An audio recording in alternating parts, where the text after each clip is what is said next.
Hello friends, welcome back to my channel study corner. मैं रिचा। हमारी ये एनसीईआरटी जियोग्राफी की क्लास है जिसमें हम क्लास 6 जियोग्राफी को डिस्कस कर रहे हैं। काफ़ी इम्पॉर्टेंट ये क्लासेस हैं, तो हर क्लास से रेगुलर जुड़े रहिए।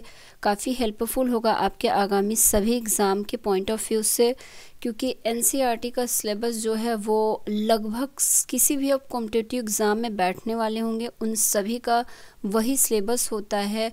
तो इसलिए कहा जाता है कोई किसी भी आप एग्ज़ाम की तैयारी करना सोच रहे हैं या कर रहे हैं तो उससे पहले आप एनसीईआरटी को एक बार ज़रूर पढ़िए, क्योंकि यहाँ से 80% आपका सिलेबस जो है वो कवर हो जाता है। तो हमारा ये 6 क्लास की एनसीईआरटी जियोग्राफी है। इससे पहले हमने साइंस के एनसीईआरटी को डिस्कस किया हुआ है, क्लास 6 क्लास 7 को, अभी क्लास 8 चल रहा है। तो वो सारे वीडियो भी ज़रूर देखिएगा। हम सारे सब्जेक्ट को चैप्टर वाइज डिस्कस कर रहे हैं और दोनों ही लैंग्वेज में डिस्कस कर रहे हैं। तो आप चाहे हिंदी मीडियम के हों या इंग्लिश मीडियम के, दोनों ही मीडियम वालों को चीज़ें बहुत क्लियर समझ में आएंगी। और किसी भी वीडियो में आपको ऐसा लगता है कि चीज़ें नहीं क्लियर हुई हैं तो कमेंट करके ज़रूर बताया करिए, हम उन चीज़ों को क्लियर करने की कोशिश करेंगे। बाकी अगर आपने हमारे चैनल को सब्सक्राइब नहीं किया है तो चैनल को सब्सक्राइब कर लीजिए, बेल आइकॉन के बटन को ऑन कर दीजिए ताकि कोई भी वीडियो अपलोड हो तो उसका नोटिफिकेशन आपको मिल जाया करे। और अगर वीडियो अच्छा लग जाया करे तो प्लीज़ लाइक कर दिया करिए, शेयर कर दिया करिए अपने फ्रेंड्स और फैमिली मेम्बर्स में, ताकि आपके साथ साथ जिन्हें भी ये एनसीईआरटी सीरीज की ज़रूरत है उन्हें आसानी से मिल सके। ये एनसीईआरटी की जो सीरीज चल रही है सब्जेक्ट की चैप्टर वाइज, ये आप किसी भी कॉम्पिटिटिव एग्ज़ाम की तैयारी कर रहे होंगे, जैसे कि यूपीएससी, यूपी ट्रिपल एससी या यूपीपीएससी या टीचिंग से रिलेटेड कोई एग्ज़ाम हो गया, CTET specially, KVST, triple SB, UP TGT हो गया, LT grade, SSC, railway, bank, मतलब कहा जाए किसी भी कॉम्पिटिटिव एग्ज़ाम की तैयारी तो हर जगह के लिए ये हेल्पफुल होगा। तो एक बार एनसीईआरटी को ज़रूर पढ़िए आप, उसके बाद ही किसी एग्ज़ाम की तैयारी करिए। आपका 80% कॉन्सेप्ट क्लियर हो जाएगा, ये मैं गारंटी दे सकती हूँ। तो चलिए अपने आज के इस क्लास को शुरू करते हैं। इससे पहले हमने 6 क्लास की जियोग्राफी को 5 चैप्टर तक ख़त्म कर लिया था। आज हम छठे चैप्टर की तरफ आए। छठा चैप्टर का नाम जैसा कि आपको दिख रहा होगा आपके स्क्रीन में, पृथ्वी के प्रमुख स्थल रूप। तो ये हमारा major landform of the earth, ये चीज़ आज हम डिस्कस करेंगे। इस चैप्टर को काफ़ी इंपॉर्टेंट चैप्टर है क्योंकि इसमें आप बहुत सी चीज़ें देखने को आपको मिलेंगी। पहाड़ किसे कहते हैं, पर्वत किसे कहते हैं, या फिर किस तरह के कितने टाइप के पर्वत होते हैं, ये सारी चीज़ें इस चैप्टर के अंतर्गत हम देखेंगे। तो वीडियो में अंत तक बने रहिएगा क्योंकि हर एक इम्पॉर्टेंट पॉइंट को ही हम डिस्कस करते हैं। तो ऐसा कुछ नहीं होता कि थोड़ा सा आप स्किप करिए फिर देखिए। यहाँ पर हर इम्पॉर्टेंट चीज़ें हम डिस्कस कर रहे हैं, तो स्किप करने का तो कोई ऑप्शन ही नहीं बचता है आपके पास, इसलिए वीडियो में अंत तक जुड़े रहिएगा। सबसे पहला शुरुआत करते हैं यहाँ से, इस पॉइंट से। पृथ्वी की सतह सभी जगह एक समान नहीं है, तो ये आप सभी जानते होंगे। कहीं पे पहाड़ हैं तो कहीं पे पठार हैं तो कहीं पे मैदान हैं।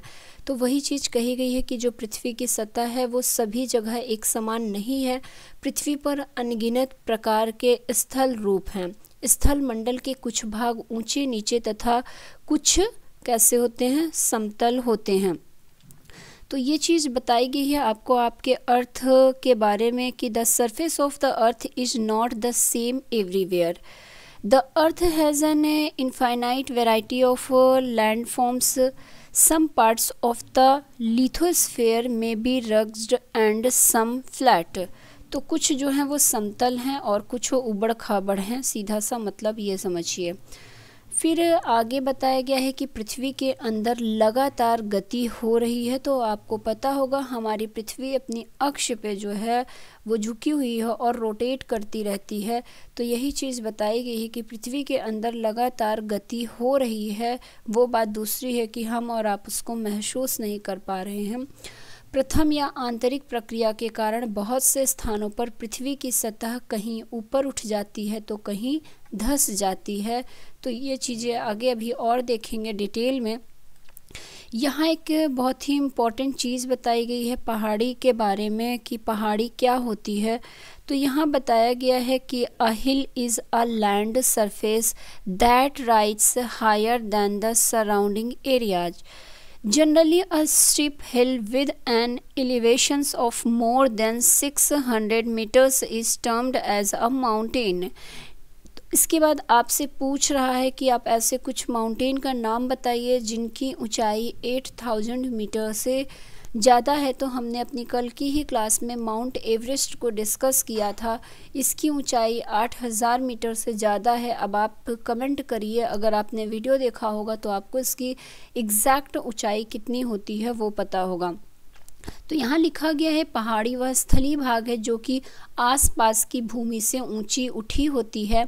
600 मीटर से अधिक ऊंचाई एवं खड़ी ढाल वाली पहाड़ी को ही क्या कहा जाता है, पर्वत या माउंटेन कहा जाता है। फिर 8000 मीटर से ऊंचे कुछ पर्वतों के नाम अब आपको बताने होंगे, जिसमें से मैंने आपको एक एग्जांपल माउंट एवरेस्ट का दिया हुआ है। इसके साथ साथ आप और से एग्जांपल्स बताइए और माउंट एवरेस्ट की एग्जैक्ट हाइट कितनी होती है वो बताइए। तो यहाँ इस इमेज में विभिन्न प्रकार के आपको स्थल रूप दिख रहे होंगे जो किस तरह के हमारे जो हैं वो लैंड फॉर्म्स हैं। जैसे कि यहाँ पे आपको कुछ पर्वत श्रृंखलाएं दिख जा रही हैं। यहाँ पे छोटी पर्वत से जो छोटे होते हैं उन्हें हम पहाड़ी कह देते हैं, जो सबसे ऊंचा होता है वो पर्वत श्रृंखला कहलाती है। पर्वत दिख रहा होगा, इसके बाद यहाँ पठार दिख रहे होंगे और मैदान दिख रहे होंगे।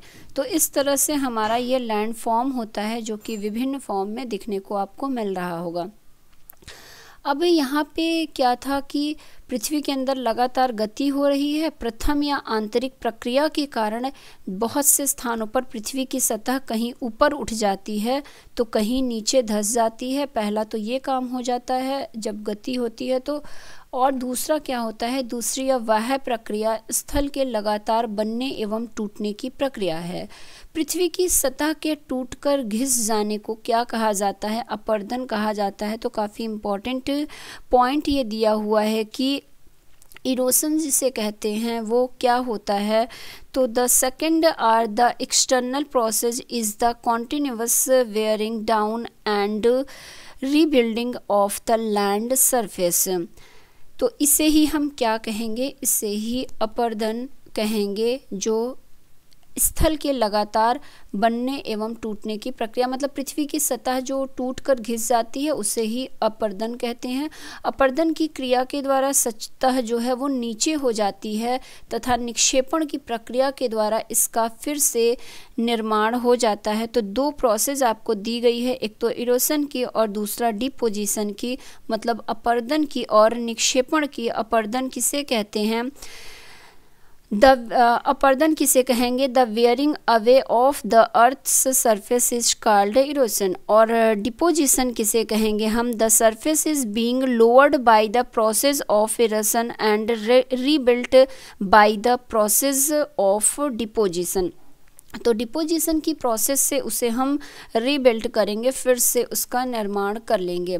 अब बताया गया है कि ये दो प्रक्रियाएं बहते हुए जल, वायु तथा बर्फ के द्वारा होती हैं। तो जो अपरदन या निक्षेपण की प्रोसेस होती है ये बेसिकली किस वजह से होती है, तो ये बहते हुए जो जल होता है, नदियाँ होती हैं, उनकी वजह से, वायु की वजह से, वायु की गति की वजह से या बर्फ के द्वारा होती है। हम विभिन्न स्थल रूपों को उनकी ऊंचाई एवं ढाल के आधार पर पर्वत, पठार एवं मैदान में वर्गीकृत कर सकते हैं। तो काफ़ी अब आगे जो पढ़ेंगे वो काफ़ी इम्पॉर्टेंट रहेगा। यहाँ बताया गया है कि we can group different land forms depending on elevation and slope as mountain, plateaus and plains. तो ये तीन तरह से डिवाइड किया जा सकता है स्थल रूप को उनकी ऊंचाई एवं ढाल के आधार पर। जो लैंड फॉर्म होते हैं मतलब उनको तीन तरह से डिवाइड करते हैं। तो सबसे पहले हम पर्वत को जानेंगे, माउंटेन को जानेंगे कि माउंटेन कैसे बनता है या वो क्या होता है। तो माउंटेन की बात की जाए तो पर्वत पृथ्वी की सतह की प्राकृतिक ऊंचाई होते हैं। तो नेचुरली जो पृथ्वी की नेचुरली जो हमारा ये अर्थ सरफेस की ऊंचाई होती है उसे ही हम क्या कहते हैं, माउंटेन कह देते हैं। इस पर्वत का शिखर छोटा तथा आधार जो है वो चौड़ा होता है। तो आप किसी भी पर्वत को देखे होंगे तो उसका जो टिप पॉइंट होता है वो छोटा सा होता है और उसके नीचे वाला पॉइंट जो है, नीचे वाला पार्ट वो काफ़ी चौड़ा होता है, तो वही चीज़ बताई गई है। बाकी यहाँ पे आपको एक पर्वत भी दिख रहा है, हिमालय पर्वत। तो इस तरह से देख रहे होंगे, ये इसका टिप वाला भाग छोटा सा है और इसका जो नीचे वाला भाग है ये काफ़ी चौड़ा है। तो यही चीज़ यहाँ पे लिखी हुई है कि पर्वत का शिखर छोटा तथा आधार चौड़ा होता है। यह आसपास के क्षेत्र में बहुत ऊंचा होता है। कुछ पहाड़ बादलों से भी ऊंचे होते हैं। तो कई बार आपने देखा होगा, सामने से नहीं देखा भी होगा, तब भी टीवी वगैरह में देखा होगा कि बहुत से पहाड़ आपको ऊपर दिखेंगे और बादल क्या होगा उसके नीचे दिखता है। तो ये चीज़ बताई गई है पर्वत के बारे में। जैसे जैसे आप ऊंचाई पर जाएंगे जलवायु ठंडी होती जाती है। तो ये तो बहुत ही मतलब एक फैक्चुअल बात लिखी गई है कि आप जैसे जैसे ऊपर जाएंगे, ऊंचाई पे जाएंगे, वहाँ ऑक्सीजन की भी कमी होती जाएगी और वहाँ का टेम्परेचर जो है वो घटता जाएगा, मतलब बहुत वहाँ पर ठंडी होती जाएगी। कुछ पर्वतों पर हमेशा जमी रहने वाली बर्फ़ की नदियाँ होती हैं, उन्हें हिमानी कहा जाता है। तो हिमानी को हम ग्लेशियर्स कहते हैं। तो यहाँ पे बताया गया है कि in some mountain there are permanently frozen rivers of ice, they are called glaciers. तो ग्लेशियर या हिमानी किसे कहते हैं? पर्वतों पर जहाँ पर हमेशा बर्फ़ जमी रहती है, आइस जमी रहती है या बर्फ़ की नदियाँ होती हैं, उन्हें ही हम ग्लेशियर्स नाम से पुकारते हैं। यहाँ कुछ ऐसे भी पर्वत हैं जो समुद्र के भीतर हैं तथा जिन्हें आप नहीं देख सकते। तो अभी भी बहुत से रहस्य अनसुलझे हैं हमारी इस पृथ्वी के। अभी बहुत से ऐसे पर्वत हैं जिन्हें हम नहीं जानते हैं, जो समुद्र में विलीन हैं। कठोर जलवायु होने के कारण पर्वतीय क्षेत्रों में बहुत कम लोग निवास करते हैं। तो जो पर्वतीय क्षेत्र की जलवायु होती है, वहाँ का जो इन्वायरमेंट होता है वो सूटेबल नहीं होता है हम ह्यूमंस के लिए। तो बहुत कम लोग वहाँ पर सरवाइव कर पाते हैं। रहते हैं कुछ लोग, लेकिन बहुत कम लोग जो है वहाँ पर सरवाइव कर पाते हैं। वही चीज़ लिखा हुआ है यहाँ पर। वहाँ का धरातल खड़ी ढाल वाला होता है तथा कृषि योग्य भूमि की कमी होती है। तो लोगों को रहने के लिए भोजन की आवश्यकता होगी और खेती की आवश्यकता होगी। तो जो पर्वत होते हैं वहाँ पर ये चीज़ें पॉसिबल ही नहीं है। वहाँ की भूमि जो है वो कृषि योग्य नहीं है। तो इस वजह से भी कहा जाए तो बहुत कम लोग सरवाइव करते हैं पर्वतों पे। पर्वत एक रेखा के क्रम में भी व्यवस्थित हो सकता है, जिसे श्रृंखला कहते हैं। तो ऊपर हमने देखा कि पर्वत का ऐसा भाग जो हमेशा बर्फ़ से ढका होता है, जहाँ पर बर्फ़ की नदियाँ बहती हैं, उसे हमने ग्लेशियर का नाम दिया। अब आगे आपको श्रृंखला के बारे में बताया गया है कि श्रृंखला या रेंज क्या होता है। तो यह किसे कहते हैं? पर्वत एक रेखा के क्रम में भी व्यवस्थित हो सकती है, जिसे श्रृंखला कहते हैं। मतलब माउंटेन्स में be arranged in a line known as range या श्रृंखला। आगे आते हैं और हमारा ये तो हमने श्रृंखला के बारे में और ग्लेशियर के बारे में जाना। अभी आगे आपको ये जो इमेज है, पर्वत कई तरह के होते हैं। तो ये एक वलित पर्वत जिसका एग्जाम्पल हिमालय है वो दिखाया गया है। इसके बारे में आगे हम पढ़ेंगे, फिर इस इमेज पे आएंगे। तो हमने श्रृंखला को देख लिया। अब बताया गया है कि बहुत से पर्वतीय तंत्र समानांतर श्रृंखलाओं के क्रम में होते हैं जो सैकड़ों किलोमीटर के होते हैं। मतलब many mountains systems consist of a series of parallel range extending over hundreds of kilometre. तो जो समानांतर या पैरेलल श्रृंखला के क्रम में होते हैं, जैसे कि हिमालय, आल्प्स तथा एडीज क्रमशः यहाँ पर इनकी बारे में बताया गया है कि ये कहाँ पर स्थित हैं, इनकी लोकेशन क्या है। तो हिमालय एशिया में स्थित है, आल्प्स जो है वो यूरोप में स्थित है तथा एडीज पर्वत दक्षिण अमेरिका में स्थित है। तो ये एग्ज़ाम में पूछने वाला क्वेश्चन है। हिमालय की लोकेशन एशिया में, आल्प्स की लोकेशन यूरोप में तथा एडीज पर्वत की लोकेशन की बात की जाए तो ये दक्षिण अमेरिका मतलब साउथ अमेरिका में स्थित है। पर्वतों की ऊंचाई एवं आकार में भिन्नता होती है। तो पर्वतों की ऊंचाई और उसके आकार में भिन्नता के कारण उसको 3 प्रकार से डिवाइड किया जाता है। Mountains vary in their heights and shape. There are 3 types of mountains, तो 3 प्रकार के हमारे माउंटेन होते हैं। एक वलित पर्वत जिसे हम नाम देते हैं, दूसरा भ्रंशोत्थ पर्वत और तीसरा ज्वालामुखी पर्वत। तो ये बेहद ही इम्पॉर्टेंट है, एग्ज़ाम में क्वेश्चन बनता है। वलित पर्वत कौन से हैं, आपको 4 ऑप्शन देगा और उसमें से आपको बताना होगा कि इसमें वलित पर्वत का एग्जाम्पल क्या होता है, मतलब फोल्ड माउंटेन्स का एग्जाम्पल क्या होता है। तो there are 3 types of mountains, fold mountain, block mountains and the volcanic mountain. तो 3 तरह के माउंटेन होते हैं। हिमालय तथा आल्प्स जो हैं ये वलित पर्वत के एग्जाम्पल हैं, बेहद ही इम्पॉर्टेंट है।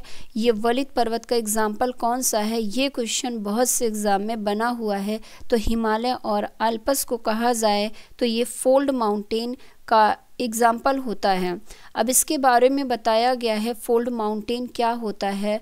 तो जिनकी सतह ऊबड़ खाबड़ तथा शिखर जो है वो शंक्वाकार होता है। तो यहाँ पे क्या है कि इनकी जो सतह होती है वो काफ़ी ऊबड़ खाबड़ होती है और कोनिकल पीक्स होते हैं, इनके हाई कोनिकल पीक्स होते हैं, इनके शिखर जो हैं वो शंक्वाकार होते हैं। एक बार अब हम ऊपर आते हैं और हिमालय को यहाँ पे दिखाया गया है। तो ये हिमालय हमारा जो है एक वलित पर्वत का एग्जाम्पल है। तो यहाँ पर ये चीज़ आपको दिख भी रही होगी कि ये कैसे होते हैं। जो हमारे हिमालयन माउंटेन होते हैं या आल्प्स होते हैं, ये यंग फोल्ड माउंटेन होते हैं with rugged relief and high conical peaks. तो इनकी पीक जो है काफ़ी कोनिकल होती है, कोण नुमा होती है। यही चीज़ लिखा गया है आपको वलित पर्वत के बारे में। भारत की अरावली श्रृंखला विश्व की सबसे पुरानी वलित पर्वत श्रृंखला है। तो ये मोस्ट इम्पॉर्टेंट पॉइंट है इंडिया के पॉइंट ऑफ व्यू से कि हमारे इंडिया में अगर ये तो ऊपर हमने हिमालय और आल्प्स वर्ड की यहाँ पे बात की गई है कि अगर आपको वर्ड के लिहाज से पूछा जाए कि वलित पर्वत का एग्जाम्पल कौन सा है तो हिमालय और आल्प्स है। और अगर इंडिया में पूछा जाए कि भारत में वलित पर्वत का एग्जाम्पल कौन सी पर्वत श्रृंखला है तो वह अरावली पर्वत श्रृंखला है। और यह भारत की, यह पूरे विश्व की सबसे पुरानी वलित पर्वत श्रृंखला है। तो काफ़ी इम्पॉर्टेंट ये इसलिए हो जाता है क्योंकि ये पूरे विश्व की सबसे पुरानी वलित पर्वत श्रृंखला है। तो the Aravali range in India is one of the oldest fold mountain systems in the world. तो ये चीज़ याद रखिएगा, 2 से 3 बार मैं वही चीज़ रिपीट करती हूँ ताकि आपके माइंड में वो सेव हो जाए। अब आगे आते हैं। अपर्दन की प्रक्रिया के कारण यह श्रृंखला घिस गई है। तो यह इतनी अब पुरानी हो चुकी है अरावली पर्वत श्रृंखला कि यहाँ पे जो अपर्दन की प्रोसेस दिन ब दिन होती है उसकी वजह से क्या है कि ये पर्वत श्रृंखला घिस चुकी है।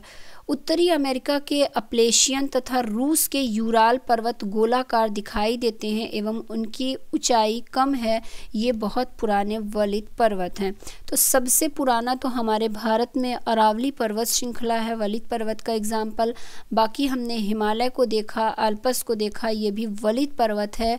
अब इसके बाद यहाँ पे बताया गया है कि उत्तरी अमेरिका का जो अपलेशियन पर्वत है तथा रूस का जो यूराल पर्वत है ये भी बहुत पुराने वलित पर्वत के एग्जाम्पल हैं। तो ओवरऑल देखा जाए तो आपको 5 वलित पर्वत के एग्जाम्पल यहाँ से मिल गए। यहाँ पर हिमालय, आल्प्स और अरावली हो गया, उसके बाद यूराल पर्वत हो गया और अपलेशियन हो गया। तो ये चीज़ें आपको दिख गई होंगी। अब दूसरे टाइप का पर्वत है, पहला तो हमने वलित पर्वत या फोल्ड माउंटेन जिसे कहा वो जाना। अब दूसरा क्या है, ब्लॉक माउंटेन। तो ब्लॉक माउंटेन मतलब भ्रंशोत्थ पर्वत। तो भ्रंशोत्थ पर्वत को अगर हम जाने तो भ्रंशोत्थ पर्वत क्या होता है, ये चीज़ इस पॉइंट में बताया गया है कि जब बहुत बड़ा भाग टूट जाता है तथा ऊर्ध्वाधर रूप से विस्थापित हो जाता है तब भ्रंशोत्थ पर्वतों का निर्माण होता है।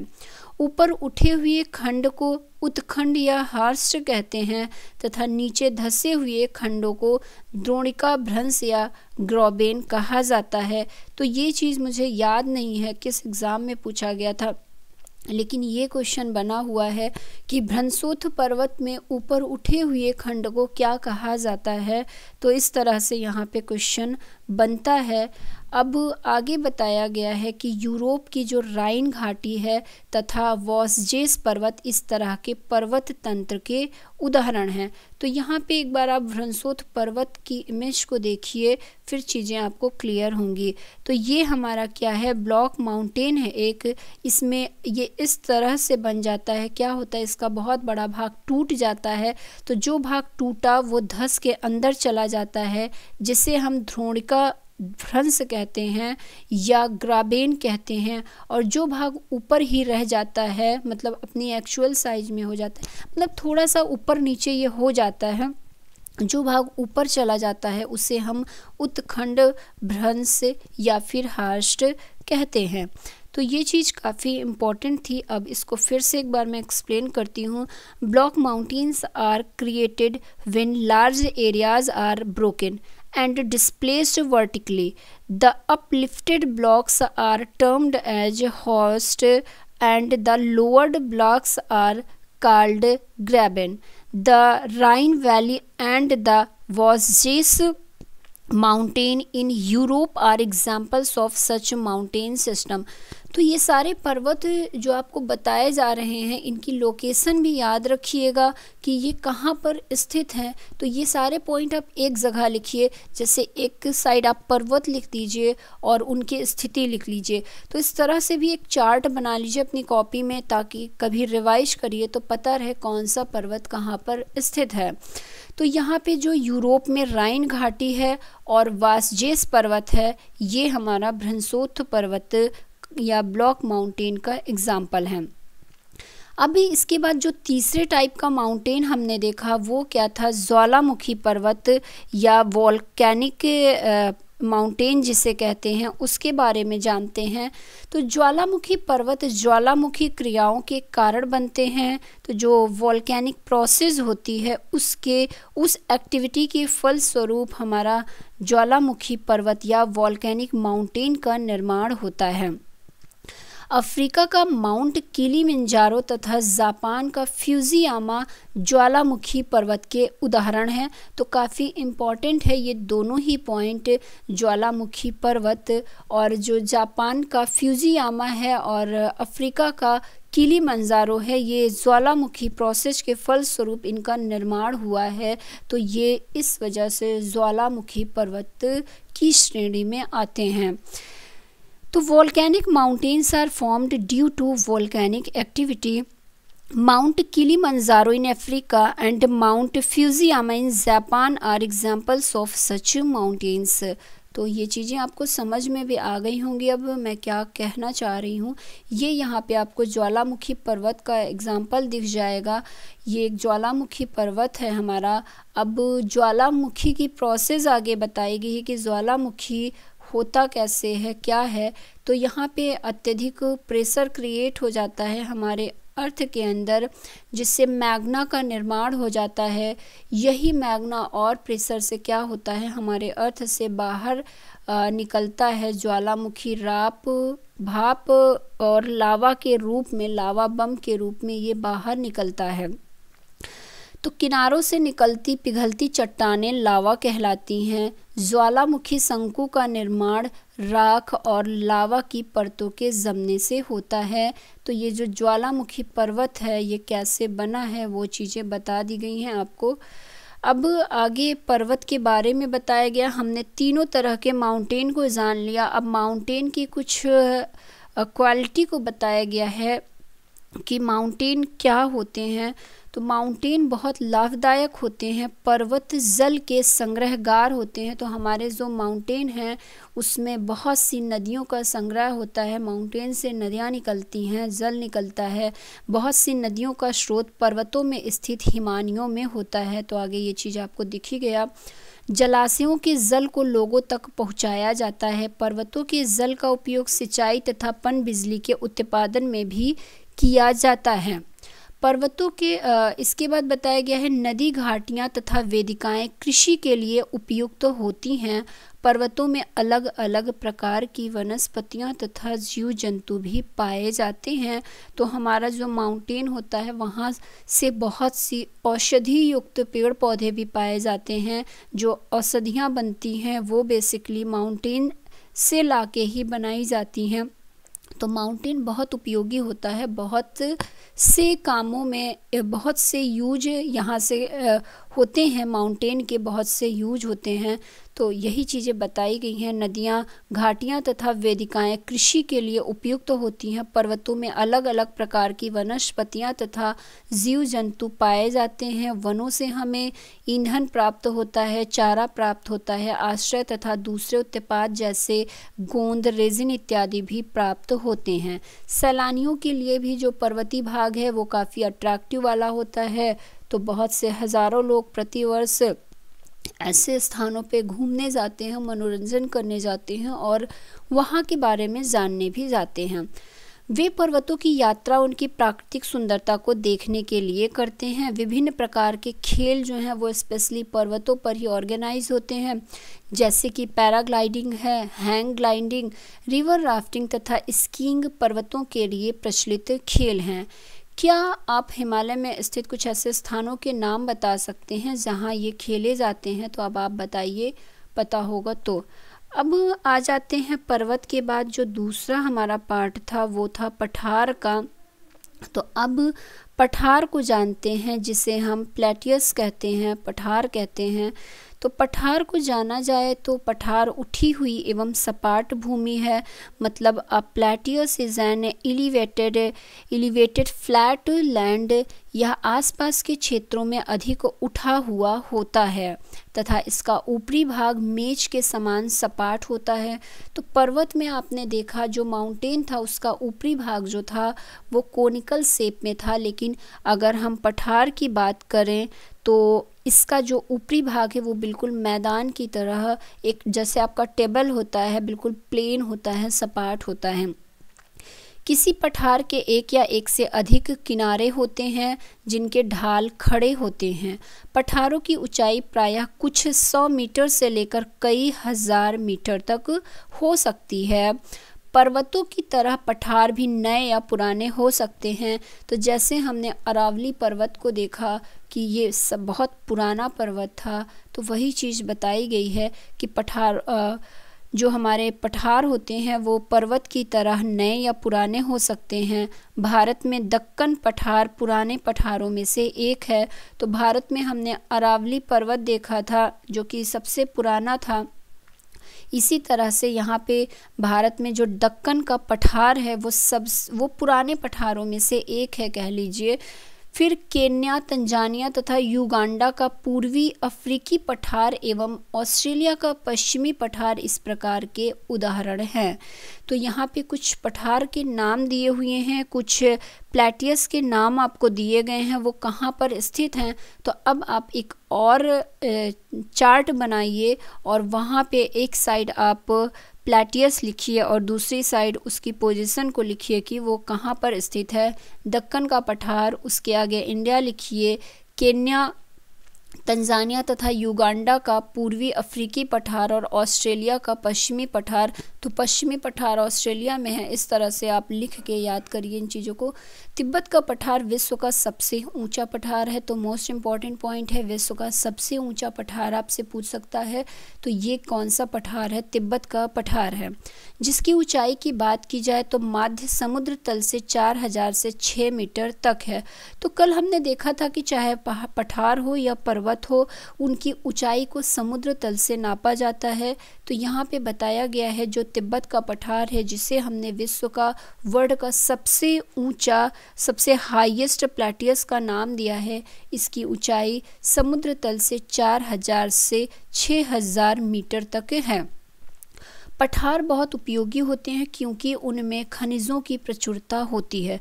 तो माउंटेन में हमने क्या देखा? बहुत सी औषधियाँ, बहुत से पेड़ पौधे और बहुत सी उपयोगी चीज़ें हमें मिलती हैं। उसी तरह से पठारों से बात किया जाए तो यहाँ पर बहुत से खनिजों की प्रचुरता होती है। यही कारण है कि विश्व में बहुत से खनन क्षेत्र पठारी भागों में स्थित हैं। तो जो खनन क्षेत्र हमारे वर्ल्ड में हैं वो पठारी भागों में ही स्थित हैं। तो बताया जा रहा है कि जो प्लेटियस है वो are very useful because they are rich in minerals deposits. As a result many of the mining areas in the world are located in the plateaus area। तो ये चीज़ आपको बता दी गई है। इसके बाद अब अफ्रीका के बारे में बताया जा रहा है कि अफ्रीका का पठार सोना एवं हीरे के खनन के लिए प्रसिद्ध है। तो बेहद ही इम्पॉर्टेंट है। जो अफ्रीका का पठार होता है वहाँ पर सबसे ज़्यादा मात्रा में सोने और हीरे का खनन होता है। भारत की बात की जाए तो भारत में छोटा नागपुर का पठार लोहा, कोयला तथा मैग्नीज के बहुत बड़े भंडार यहाँ पर पाए जाते हैं। तो छोटा नागपुर का पठार किससे संबंधित है? यह लोहा, कोयला तथा मैग्नीज जैसे खनिज से संबंधित है जहाँ पर इसका उत्खनन होता है। पठारी क्षेत्रों में बहुत से जलप्रपात हो सकते हैं क्योंकि यहाँ नदियाँ ऊंचाई से गिरती हैं। भारत में छोटा नागपुर पठार पर स्वर्ण रेखा नदी पर स्थित हुंडरू जलप्रपात तथा कर्नाटक में जोग जलप्रपात इस प्रकार के जलप्रपातों के उदाहरण हैं। तो ये भी इम्पोर्टेंट पॉइंट आपको दिया हुआ है। In the plateau area there may be several waterfall as the river falls from a great high. In India, the Hundru Falls in the Chota Nagpur plateau on the river Swarnarekha and the Zog Falls in Karnataka are examples of such waterfalls। तो ये कुछ important चीज़ें आपको India के point of view से बताई गई हैं कि छोटा नागपुर पठार जो है भारत में स्थित है। इसमें स्वर्ण रेखा नदी जो है वहाँ पर उस पर हुंडरू जलप्रपात बनाया गया है और कर्नाटक में जोग जलप्रपात इस प्रकार के जलप्रपातों के उदाहरण हैं। लावा पठार की बात की जाए तो लावा पठार में काली मिट्टी की प्रचुरता होती है जो उपजाऊ है एवं खेती के लिए काफ़ी अच्छी होती है। तो जो काली मिट्टी है वो कपास की खेती के लिए काफ़ी उपयोगी होती है। कई पठारों में रमणीय स्थल होते हैं जो पर्यटकों को आकर्षित करते हैं। तो जिस तरह से माउंटेन पर्यटकों को आकर्षित करते हैं उसी तरह से जो ये पठार होते हैं ये भी आकर्षित करते हैं। अब जो हमारा तीसरा टाइप है वो क्या है? वो मैदान है जिसे आप प्लेन्स कहते हैं या मैदान कह लीजिए। मैदान समतल भूमि के बहुत बड़े भाग होते हैं। वे सामान्यतः माध्य समुद्री तल से 200 मीटर से अधिक ऊंचे नहीं होते। तो हमने पर्वत को देखा तो ये बहुत ऊंचाई तक 8000 मीटर की ऊंचाई तक होते हैं। उसके बाद आपने पठार को देखा तो ये 4000 से 6000 मीटर की ऊंचाई पे देखा गया। और इसके बाद अब मैदान की बात की जाए, प्लेन्स की बात की जाए तो यह समुद्री तल से सिर्फ 200 मीटर की ऊंचाई पर ही पाए जाते हैं। ये उससे ज़्यादा ऊंचे नहीं होते हैं। कुछ मैदान काफ़ी समतल होते हैं, कुछ उर्मिल तथा तरंगित हो सकते हैं। अधिकांश मैदान नदियों तथा उनकी सहायक नदियों के द्वारा बने हैं। नदियां पर्वतों की ढालों पर नीचे की ओर बहती हैं तथा उन्हें अपर्दित कर देती हैं। वे अपर्दित पदार्थों को अपने साथ आगे की ओर ले जाती हैं। अपने साथ ढोए जाने वाले पदार्थों जैसे पत्थर, बालू तथा सिल्ट को वे घाटियों में निक्षेपित कर देती हैं। इन्हीं निक्षेपों से मैदानों का निर्माण होता है। तो मैदान या प्लेन्स बनते कैसे हैं वो चीज़ बताई गई है इसके बारे में कि plains are generally not more than 200 metres above mean sea level. तो ये चीज़ याद रखिएगा। फिर बताया गया है कि some plains are extremely level, others may be slightly rolling and undulating। फिर बताया गया है कि most of the plains are formed by rivers and their tributaries. The rivers flow down the slopes of mountains and erode them. फिर ये चीज़ हो गया। अब आगे आते हैं और सामान्यतः मैदान के बारे में बताया गया है कि ये बहुत अधिक उपजाऊ होते हैं, यहाँ परिवहन के साधनों का निर्माण करना आसान होता है। तो मैदान में आसानी से जो हमारे ट्रांसपोर्ट की चीज़ें होती हैं उनका यूज किया जा सकता है, ट्रांसपोर्ट का यूज किया जा सकता है, इसीलिए ये मैदान विश्व के सबसे अधिक जनसंख्या वाले भाग होते हैं। तो मैदान जो है वो हमारे वर्ल्ड का सबसे अधिक जनसंख्या वाला भाग भी होता है, क्योंकि इस एरिया में जनसंख्या सर्वाधिक सर्वाइव करती है, सर्वाधिक रहती है। नदियों के द्वारा बनाए गए कुछ बड़े मैदान एशिया तथा उत्तरी अमेरिका में पाए जाते हैं। तो एशिया में स्थित जो भारत है, भारत में गंगा एवं जो ब्रह्मपुत्र का मैदान है, तथा आगे चीन के बारे में बताया गया है कि चीन में यांगत्से नदी का मैदान इसके प्रमुख उदाहरण हैं। तो हमारे भारत में गंगा एवं ब्रह्मपुत्र मैदान इस मैदान का एग्जाम्पल है, और चीन में यांगत्से नदी का मैदान। फिर आगे है कि मैदान मनुष्यों को रहने के लिए सबसे उपयोगी क्षेत्र होता है, मतलब ये व्यक्तियों को, जानवरों को आवास प्रदान करता है, आवास के साथ साथ उन्हें भोजन से संबंधित चीज़ें भी प्रोवाइड करता है। यहाँ की जनसंख्या बहुत अधिक होती है क्योंकि मकानों के बनाने तथा खेती के लिए यहाँ समतल भूमि की प्रचुरता होती है। उपजाऊ मिट्टी मैदानी भागों में ज़्यादा होती है, जिसके कारण यहाँ पर खेती भी अच्छी होती है। भारत में गंगा का मैदान देश का सबसे अधिक जनसंख्या वाला क्षेत्र है। तो ये काफ़ी इम्पोर्टेंट पॉइंट है। हमारे देश का सबसे अधिक जनसंख्या वाले क्षेत्र की बात की जाए तो वो गंगा का मैदानी क्षेत्र है। तो इस तरह से आप मैदान को देख सकते हैं। यहाँ पे हमारे काम के पेड़ पौधे, मतलब कृषि से संबंधित चीज़ें हो सकती हैं आसानी से, और ये समतल भूमि होती है। अब आगे स्थल रूप एवं लोगों के बारे में बताया गया है, और स्थल रूप के बारे में बताया गया है कि जो land form and the people, यहाँ पे बताया गया है स्थल रूपों की विभिन्नता के अनुरूप ही मानव विभिन्न प्रकार से जीवन यापन करते हैं। पर्वतीय क्षेत्रों का जीवन कठिन होता है, जैसा कि हमने देख ही लिया है। मैदानी क्षेत्रों का जीवन पर्वतीय क्षेत्रों की तुलना में काफ़ी सरल होता है।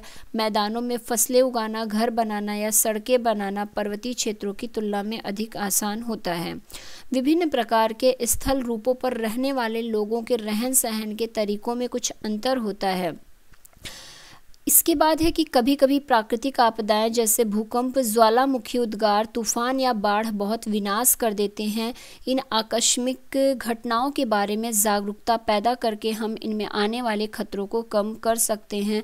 तो ये जो हमारा भूकंप, ज्वालामुखी इत्यादि जो प्राकृतिक आपदाएं हैं, लोगों को इसके प्रति जागरूक करके इससे जो नुकसान होता है उसे हम बचा सकते हैं। लोगों की जो माल और जान की हानि होती है उसे कम कर सकते हैं। हम कितने तरीकों से जल एवं स्थल को उपयोग में ला सकते हैं, इसका पता हम अपने आसपास के क्षेत्र में लगा सकते हैं। प्रायः हम स्थल का उपयोग गलत तरीके से करते हैं, जैसे उपजाऊ भूमि पर मकानों का निर्माण हो जाता है। तो ये गलत है। जो उपजाऊ भूमि है वहाँ वो भूमि कृषक के लिए होती है, तो उस पर कृषि से संबंधित चीज़ें होनी चाहिए, और जो बंजर भूमि है वहाँ पे मकान इत्यादि बनवाया जाना चाहिए। तो हम जो हमारा ये समतल एरिया है उसका मिसयूज़ भी करते हैं, मतलब गलत तरह से उसका यूज कर रहे हैं। प्रायः हम स्थल का उपयोग गलत तरीके से करते हैं, ये चीज़ पढ़ ही लिया हमने। इसी प्रकार हम लोग कूड़ा किसी भी भूमि पर या पानी में फेंक देते हैं। तो अगर आप उपजाऊ भूमि पर कूड़ा वगैरह फेंकेंगे तो क्या होगी, मिट्टी की उपजाऊपन कम होता जाएगा। तो इस वजह से भी हम अपना जो स्थल वाला भाग है उसका गलत तरीके से प्रयोग कर रहे हैं। हमें प्रकृति के इस महत्वपूर्ण वरदान का उपयोग इस प्रकार नहीं करना चाहिए। उपलब्ध भूमि केवल हमारे ही उपयोग के लिए नहीं है, यह हमारा कर्तव्य है कि हम अपने आगे की पीढ़ी के लिए अपनी पृथ्वी को सुरक्षित रखें। तो इस तरह से ये यहाँ पे एक इमेज दिखाया गया है। एक प्रदूषित नदी है, तो नदियों को इस तरह से प्रदूषित नहीं होना चाहिए। अब यहाँ पे ये तो बच्चों के लिए दिखाया गया है। तो कुल मिला के हमारे काम की सारी चीज़ इस चैप्टर में हमने पढ़ लिया है। चैप्टर काफ़ी हेल्पफुल होगा आपको चीज़ों को जानने के लिए, कह लीजिए। अगर आप इसको सिर्फ अपने एग्ज़ाम के उद्देश्य से पढ़ रहे होंगे तब भी हेल्पफुल होगा, लेकिन बहुत ही रोचक चीज़ें हमने पढ़ी, बहुत ही इंटरेस्टिंग चीज़ें पढ़ी। ऐसा लगा कि हम पर्वत में घूम आए, ऐसा लगा कि हम किसी एरिया में घूम आए हैं। तो अगर आप इस तरह से फील करके पढ़ेंगे तो चीज़ें बहुत अच्छी लगेंगी पढ़ने में और समझ में आएगा। और जियोग्राफी तो पूरा फील करने वाली चीज़ है, उससे आप फील करिए कि आप उस जगह पे हैं तो बहुत आसानी से समझ में आ जाएगा। तो आज हमने पर्वत को देखा, बहुत सी पर्वतों के नाम जाने, उनकी लोकेशन जानी, वो कहाँ पर स्थित होते हैं, पर्वत कितने प्रकार के होते हैं, ज्वालामुखी को जाना। तो बेहद ही इम्पॉर्टेंट चीज़ इस चैप्टर में जाना। और मुझे लगता नहीं है कि ऐसा कुछ इसमें कंफ्यूजिंग वाली चीज़ें थी जो आपको ना समझ में आई हो। हाँ, कुछ चीज़ें हैं जो आपको याद ही करनी पड़ेगी, उसका और कोई उपाय नहीं है। तो अपनी पहली बात तो अपनी नोट बनाइए, चीज़ों को सुनिए और उसे लिखिए, तो उससे आपको चीज़ें तैयार होती जाएंगी। याद करना बहुत मुश्किल काम है कहा जाए तो, क्योंकि वो वक्त के साथ ख़त्म हो जाता है, वो आप भूल जाते हैं। लेकिन अगर चीज़ें लिख के समझेंगे, एक कॉन्सेप्ट बनाएंगे, तो वो कभी भूलेंगे नहीं। तो इस तरह से हमारा ये चैप्टर ख़त्म होता है। यहाँ एक चीज़ और लिखी हुई है, ख़त्म करते करते इस चीज़ को भी पढ़ लेते हैं। प्रशांत महासागर के बारे में लिखा हुआ है कि प्रशांत महासागर में स्थित मानाकी पर्वत, या जिसे हवाई द्वीप कहते हैं, सागर की सतह के नीचे स्थित है। इसकी ऊंचाई 10,205 मीटर एवरेस्ट शिखर से भी अधिक है। तो हमने देखा था कि कुछ पर्वत जो हैं वो समुद्र में हैं, जिनके बारे में हमें नहीं पता, लेकिन बहुत से पर्वत हैं जहाँ जिसका एक एग्जाम्पल बताया भी जा रहा है आपको कि जो हवाई द्वीप है या मानाकी पर्वत है, ये सागर की सतह के नीचे स्थित है, मतलब ये समुद्र में विलीन है। इसकी ऊंचाई की बात की जाए तो ये माउंट एवरेस्ट से भी ऊंचा है। तो समझ सकते हैं कि कितनी ज़्यादा ये गहराई पे है समुद्र तल से। तो ये 10,205 मीटर इसकी ऊंचाई है। तो ये मानाकी पर्वत भी याद रखिएगा, काफ़ी इम्पॉर्टेंट है, जो कि समुद्र तल के अंदर, समुद्र में है, कह लीजिए समुद्र के अंदर है। तो इस तरह से हमारा ये 6 चैप्टर भी ख़त्म होता है। 6 क्लास में 8 चैप्टर हैं, 8 पूरा 8 जो चैप्टर है वो है, उसको हम ख़त्म करेंगे। बस 2 चैप्टर और बचते हैं और हम 6 क्लास में ही बहुत कुछ चीज़ें सीख लिए हैं, आप देख रहे होंगे। तो चीज़ों को पढ़ते चलिए, जो ना समझ में आए कमेंट करिए, मैं उसको क्लियर करके ही आगे बढ़ूँगी। हर एक वीडियो में अपने ये चीज़ें कहती हूँ। और अगर आपको वीडियो अच्छा लगता हो तो लाइक कर दिया करिए, शेयर कर दिया करिए अपने फ्रेंड्स और फैमिली मेम्बर्स में। और चैनल को सब्सक्राइब नहीं किया है तो सबसे पहले तो चैनल को सब्सक्राइब कर लीजिए, बेल आइकॉन के बटन को ऑन कर दीजिए, ताकि कोई भी वीडियो अपलोड हो तो उसका नोटिफिकेशन आप तक पहुँच जाए। अपने नेक्स्ट वीडियो में ऐसे ही इंटरेस्टिंग चीज़ों के साथ हम फिर से मिलते हैं, तब तक के लिए धन्यवाद।